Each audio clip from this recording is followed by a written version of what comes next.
One of the major reasons for me wanting to renovate this house was it was bloody cold. There was no insulation in the walls, there was very little in the roof, and we just couldn't face another winter. What we did was almost a total renovation of the house. In hindsight, we probably would have been better off rebuilding, but we removed all of the plumbing, all the electrics, all of the internal walls. There was basically the roof, there was basically just brickwork and a floor left. And Peter rebuilt it from there up. We didn't really have a budget. He made it very clear at the outset that with a renovation job like this, you really never know what you're getting into until you sort of peel back the layers. So we had fixed amounts for things that could be easily quantified, and then the rest of it we just paid on his time and materials. I have no hesitation in recommending Peter. He's the most unflappable guy. We had all sorts of situations and nothing fazed him.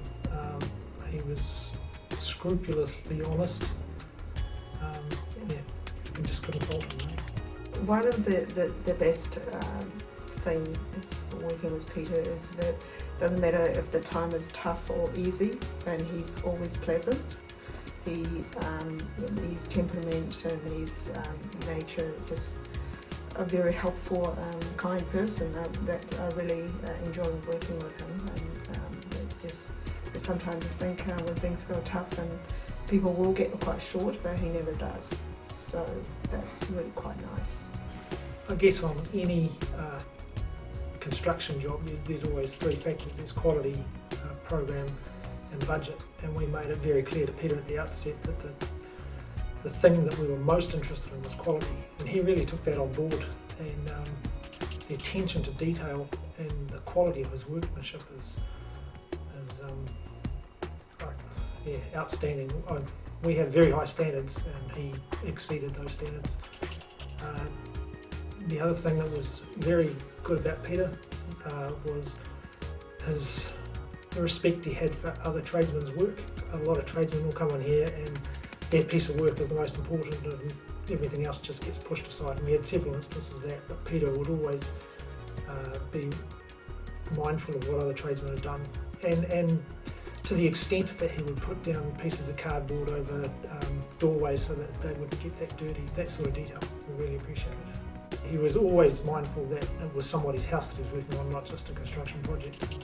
He built the retaining wall, and actually was a little bit involved in giving us advice of what he thought was the best way of doing it. But it is, bottom line, it's still our decision. So, but Peter was very always try to make us think if there's a better way of doing it, and so we're very happy with the results. We should make mention of Dave because he's very much following in his father's footsteps, I think, and he at one point Peter made it clear at the start of the job that he had to go away for a week at one point, and I got to admit I was a little bit nervous, but Dave really stepped up, and he's probably a bit quieter than Peter, but he's confident and he took control of things. And, yeah.